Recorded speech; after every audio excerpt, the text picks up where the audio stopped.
So let me welcome in at this point Congressman French Hill from the 2nd District. Congressman, are you with us? You bet, Nick. Good to be with you. Hey, it's great to talk to you and great to have you on. Couple things I want to just bounce off of you, and obviously last night, Super Tuesday, and I have to say I don't pay as much attention on the national scene as I probably should. I'm so just honed in on local issues right now. But from what I can tell in terms of the presidential race, it was pretty much a sweep. What are your thoughts coming out of Super Tuesday and where things go from here? I think in the Republican Party, we've had a vigorous, really goes back well over a year, a vigorous debate inside the Republican presidential primary system. And we have an overwhelming winner, which is that President Trump is going to, in my view, be in about 2 weeks, have enough delegates to be clearly the nominee for the Republicans for this fall. And then we have a stark contrast between one of the least successful presidents in American history, Joe Biden, who's had failures in foreign policy, failures on the border, failures in economic policy, rematched against President Trump, who had successes on the border, successes in foreign policy, and successes in domestic economic policy.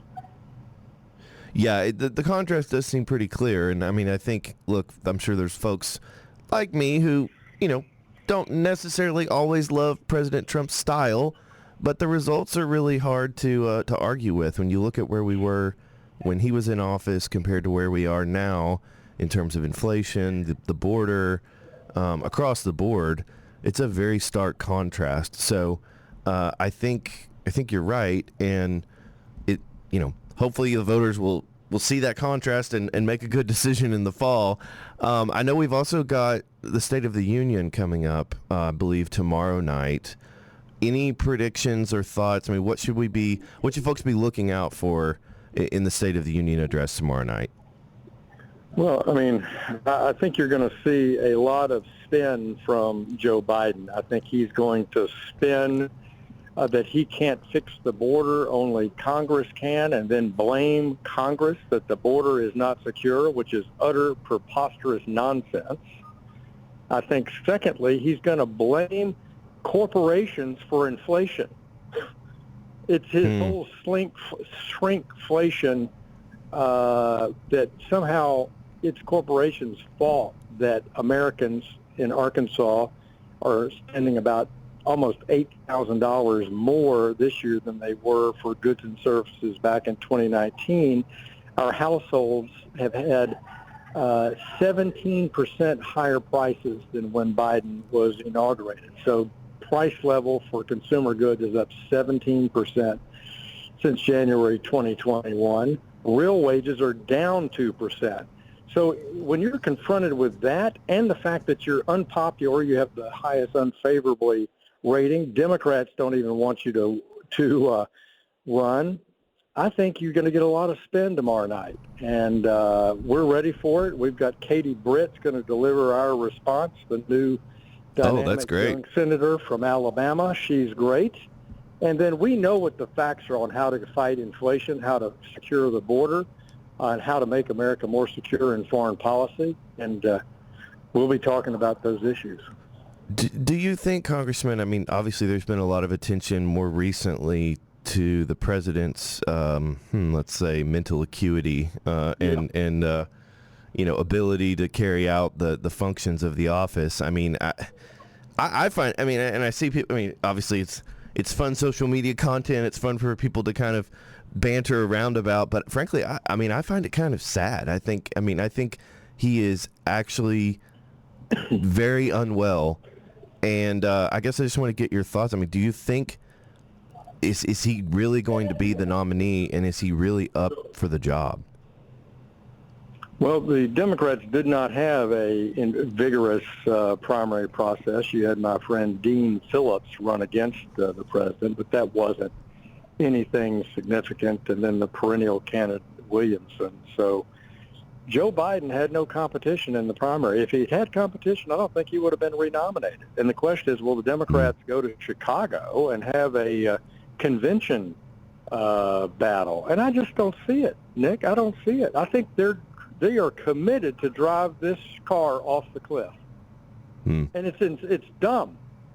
And I know a lot of Americans don't want a Trump-Biden rematch. They really don't. I mean, it's clear from a lot of voters across the country, not Republican primary voters, but general voters don't want a rematch. But if I have to, so we had a vigorous primary competition in the Republican Party, and President Trump appears to me in a couple of weeks to have earned that nomination.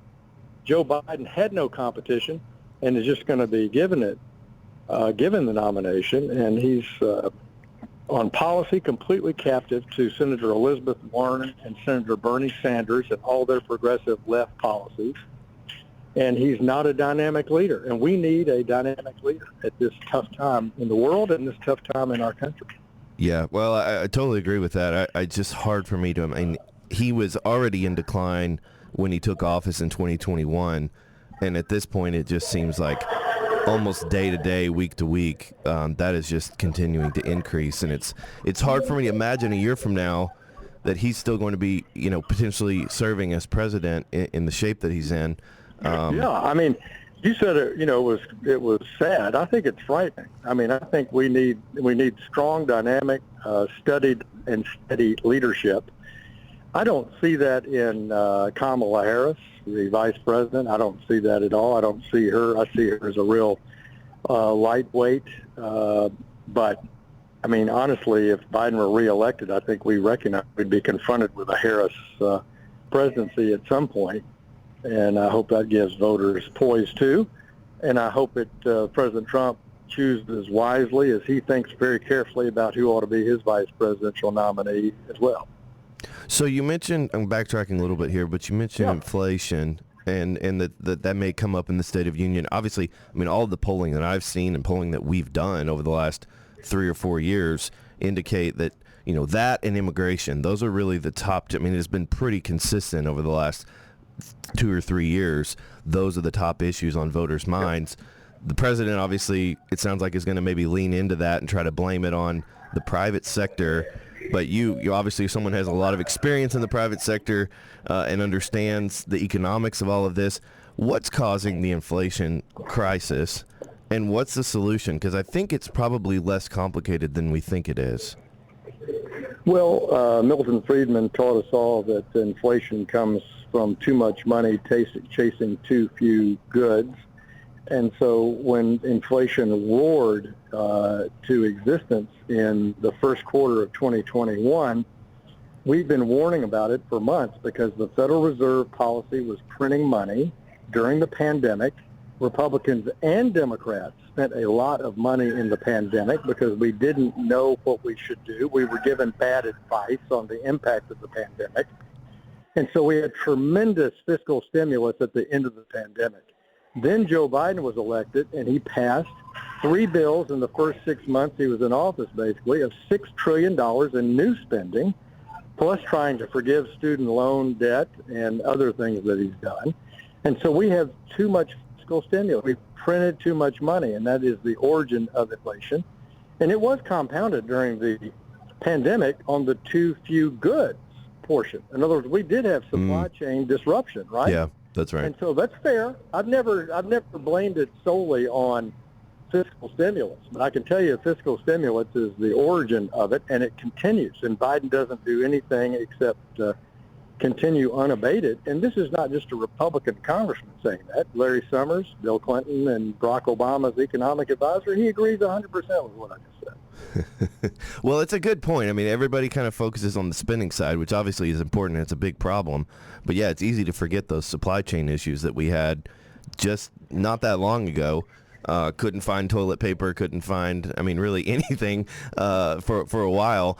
And certainly when you have less supply, that increases, the price naturally. Right. Well, and you've got this pernicious feedback loop, because when you generate 17% higher prices, then you're going to see the Fed try to tamp down inflationary expectations. So the Fed raised short-term interest rates, the steepest level that we've seen since 1980. Since 1980, 40 years ago. So that's made it harder to buy a house, harder to buy a car, harder to refinance a shopping center if you're a family-owned shopping center owner with a bank debt.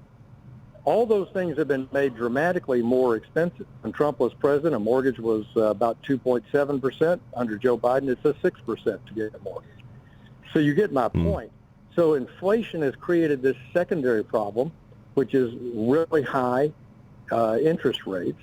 And we are all victims of that as consumers in our household budgets. But the federal government is the biggest victim. We will pay $1 trillion in interest costs this year, likely, on our national debt. Well, yeah, the taxpayers always seem to be the ones that take the brunt of it, huh? We're back on the Dave Elswick Show. Nic Horton of Opportunity, Arkansas, filling in for Dave Elswick today. And we're talking with Congressman French Hill from the 2nd Congressional District. Congressman, we talked about inflation, State of the Union, but we haven't talked about immigration much, and that's something that I think, I mean, good grief. Crisis doesn't even begin to explain it at this point. I mean, the headlines that we're seeing, the Lake and Riley story that's happened, the horrible tragedy there in Georgia. It feels like we're at a breaking point. What's going to happen next? And you said, you expect the president to blame Congress, which I'm sure is accurate. I mean, that seems to be all that he can do.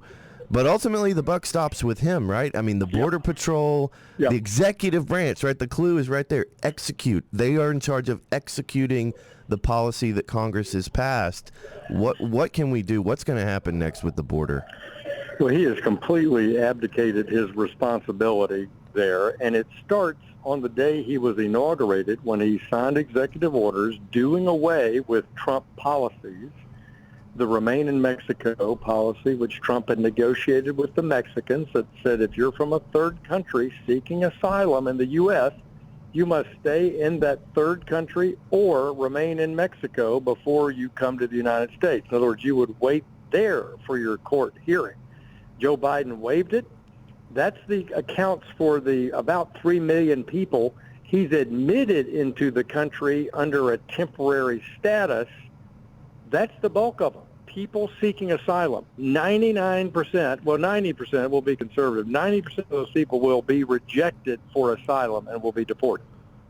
Wow. And we will have spent money on them in the country. They will have their hopes up because they're in the country. You know how it goes. It's just all bad. Yeah. That's policy one. Policy two is he began paroling people into the country. Which, again, is a small discretionary statement a president can use. He's been using en masse. And then he is not urging the law enforcement people at ICE, the Immigration and Customs Enforcement Group, to tell the world we are deporting anyone who's in the country illegally that doesn't have paperwork, particularly those who've committed any kind of crime or a repeat offender. He's not doing that. And so the border is not secure, and it's all due to decisions that Biden has made. And it doesn't make any difference if Congress passes a new law because he just won't enforce it. That's what makes this so complicated. And you're right, the chickens will come home to roost. He does have to take responsibility for it. You cannot blame Congress for that. The American people in polling fully understand that, I think. Now, I think this message is, as you point out, it's the top issue along with inflation. And both of these bad situations in our domestic lives are a direct result of decisions that Joe Biden's made. And it's not controversial. He knows he made them, and he made them, and he's not doing anything to push back. So I think if he loses the presidential election, which I now expect him to, it will be because of inflation. You are worse off than you were 3 years ago as a family, and he is frightening people to death with his open border, and the Athens, Georgia case is horrible, but I'm even more concerned about the people on the terror watch list and the people we don't know that have gotten into our country. Yeah. Due to the distractions on the border. Yeah, and that to me, that is something that almost never gets talked about, and we only focus on, just the immigration, illegal immigration broadly, the folks that are coming in from Central America, and you don't think about this is folks from all over the world, and there have been some documented, examples of that, but this is folks from all over the world, many of whom mean us harm. I mean, they know how to sneak into the country because they've been seeing it happen for decades and decades. And if they want to do us harm, there's an easy way to get across the border, apparently, and it's very frightening, and it is upsetting.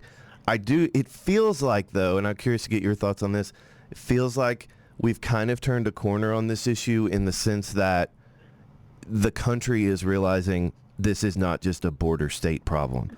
Great comment. This is a national crisis that affects every single state in the country. Right. I mean, it is not a cliche to say every state's a border state. And Governor Abbott down in Texas, who's spending about $11 billion in his own border security costs, not reimbursed by the federal government, by the way. Think about how much money that is. When people are sent to Chicago or New York or Boston on buses or on airplanes, like from the governor of Texas, they're asking to go there. This is not the governor of Texas loading people up and sending them to Chicago to teach that blue city a lesson. This is the request of the people who have crossed the border. Oh, I want to go to Chicago, which is a very, very big, as you know, Latin American-oriented, Hispanic American city, one of the biggest in the country. So there are a lot of people, if you're Spanish-speaking, that want to go to Chicago and have relatives in Chicago. So this is not some mean, cruel thing by mean Republican Governor Abbott. He's sending them where they're asking to go. And so every one of these mayors is now complaining and whining about the open border and the border crisis. Oh, well, guess what? This is your president's top challenge, and he's done nothing about it. Yeah. Yeah, no, that's right. Well said. Well, we're out of time with Congressman French Hill. Hey, thank you so much. Appreciate everything you do. I always tell folks we are very fortunate, I think, to have a congressman who doesn't just go to Washington and blend in or just sit on a committee and kind of go with the flow.